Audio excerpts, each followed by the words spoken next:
Hello, my spooky darlings, and welcome to Streams and Screams, the online show thing in which I watch a film that is currently streaming online that I liked and I tell you about it. Before we start, if you are new to the channel, welcome. This is Fawn Distro. We produce movies, we distribute movies, we talk about movies a lot, and thanks for finding your way here. Like, comment, subscribe, share, whatever else you're supposed to do, I guess. If you are returning, thank you for coming back. It's nice to see you.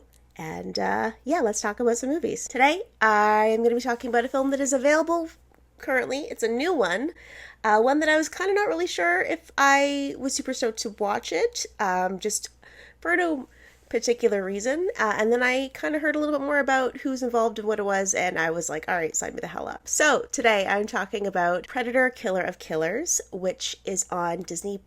I love that Disney has acquired all of the Alien and Predator stuff. It basically means the Alien Queen is a Disney princess now, or Ripley as well, if you want to go at it from that angle, but whatever. So Predator, Killer of Killers was directed by Dan Trachtenberg, who also did Prey, and also 10 Cloverfield Lane, and I don't know about you, but I feel like Dan Trachtenberg and Fede Alvarez are like two of the current best at adapting and updating and improving upon existing intellectual properties, because 10 Cloverfield Lane, incredible. Prey, incredible. And then you have Fede Alvarez with Evil Dead, fantastic. And also, you know what? Alien Romulus, loved it. So that's where I stand on that today. This is hot take time, ladies and gentlemen. But Predator, Killer of Killers, the reason I was kind of not really sure if I was gung-ho about it at first is because I know it is an animated feature. It's something that takes me a minute to adjust to. I don't know why. I'm very used to live action stuff, I guess. But the thing that I really like about the fact that this is an animated feature is that all rules can literally just go out the window. You can have the Predator doing literally whatever you want him to do, as well as the people that he's fighting. You don't have to worry about the constraints of a budget or special effects or actors or stuntmen or design. You can just make it happen, and that's really spectacular for this particular film, as it is an anthology style where you have three separate stories kind of come together at the end. The first one, we have The Shield, which is set with a Viking warrior. The second, The Sword, which is in feudal Japan. And then you've got The Bullet, which stars this delightfully spunky World War II pilot, and it's excellent how each character has their own strengths, their own ingenuities, their own particular set of skills that come forward into fighting off their own predator in a really spectacular way. It's also worth noting that the predator design itself is epic. There are multiple different predators that we see throughout this film that all have different armor from their various battles, that have different weaponry. It's awesome. As a Predator nerd, they look absolutely incredible. They are not something you would want to face. And I will admit that several times throughout the film, when the cloaking device came off, I was like, whoo, damn. I was very excited. You knew something epic was going to happen, like, immediately. So I have to give kudos to the absolute drama of it all, because oh gosh. This is the first film to be created using Unreal Engine, which is a real-time 3D creation tool just typically used for video games, but this is a really cool way to utilize it for a film. So again, going back to the fact that this is an animated feature, it really allows stylized violence and like spectacular visuals in a way that would be very limiting were you to do it live action, budgetary constraints, etc., etc., etc. And this is kind of leading into Badlands, which I believe is coming out in 2025 as well, the next Predator feature from Dan Trachtenberg. I've not watched the trailer because I am excited about the film, and you know how I feel about trailers for movies that I'm excited about. I don't want to watch them because they ruin everything. The voice cast in Predator, Killer of Killers is spectacular. They're all so good and really kind of capture the gravitas of their character.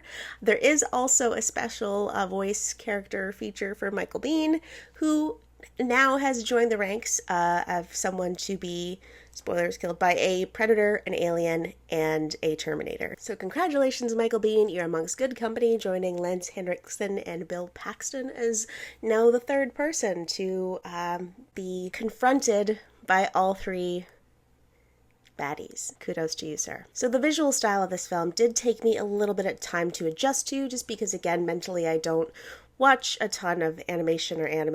It just takes a little bit to kind of mentally get myself there. However, this film is beautiful, epic in like a really amazing way, and literally can just do whatever it wants. And that is exactly what you want to see in a Predator film, because there's so much that these characters, so much that these aliens, hunters, Predators are able to do that, especially like the tools that they use, the weaponry that they use, you can really expand upon that without the constraints of needing to physically make it happen. So Predator Killer of Killers is not a lengthy movie. It's about 1 hour 25. It's a very easily digestible feature. It is a nice hard rated R though, because of the violence inside, which I love to see that. I think that's spectacular. It's currently sitting at a cool 96% on Rotten Tomatoes of the reviewer score. Audience score is also 90%, which is impressive for a new continuation of an existing IP. So I think that with Prey and with Predator Killer of Killers,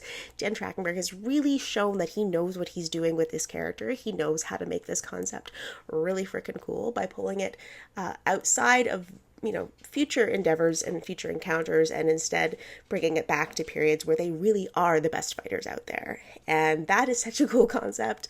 I do like that this anthology manages to kind of bring these really impactful, really amazing fighters together, but it also recognizes the fact that there are stories here, very emotional, very interesting characters, but maybe they don't have a full feature-length film to stretch out of them like they did with Prey, where there's a lot going on in Prey behind just the Predator sequences. There's a whole coming-of-age story. You don't necessarily have that with this film, but I don't think you need it either. Though, you do kind of get a little bit of that with Torres' character. There's personal development, there's growth, it's beautiful, love to see it. The cool thing with Killer of Killers is that it knows exactly what it's trying to do. This is a film that is the medium that it's chosen with this animated feature because it allowed them to have no limits when pushing the boundaries of what effects could do, how gruesome they could make it, how gory they could make it, how violent they could make it, and still be able to get away, A, with physically accomplishing that, and B, with making it something that is watchable for a wider audience. This is a film that I didn't really have on my radar at all, and then heard good things about it and decided, you know what, I should really give this a chance. And I'm very glad I did. It was so worth it. I really enjoyed the crap out of this film. I thought it was just perfect amount of violence, perfect amount of spectacle and gore and blood and violence. Did I mention the violence? And that to me is always something I'll gravitate towards. I think with Predator, it's a great kind of gateway into horror as well, because it can be addressed from an action movie perspective first. That's how I kind of had my foot in the door for horror movies, was Predator and Aliens, because my family was like, you know what? You can watch action movies, not sure about the scary stuff yet, but we'll start here and then we'll go from there. So I think for me, Predator was the first step into watching horror. And for that, I will always thank it and will always have a soft spot in my heart. I feel like if I wanted to recommend something for this as a double feature, there's a couple different ones I'd recommend depending on the route you'd like to take. If you want something that's visually stunning and has incredible story building, very wonderful character development, I would recommend Spider-Man Enter the Spider-Verse from 2018. That is such a fun film, and it's insane what they're able to accomplish with that one. Or if you wanted to go even further back, why not just do Predator from the 80s with Arnold Schwarzenegger, my father, and then go for Prey, because then you can make it a triple feature, hooray, but also it's a really nice way to start with the story so you kind of remember your roots, where you're coming from with this, develop into the playing around with era, and then continuing the story on. It all kind of loops back as well. I think that might be a good route to take if you want to do something that's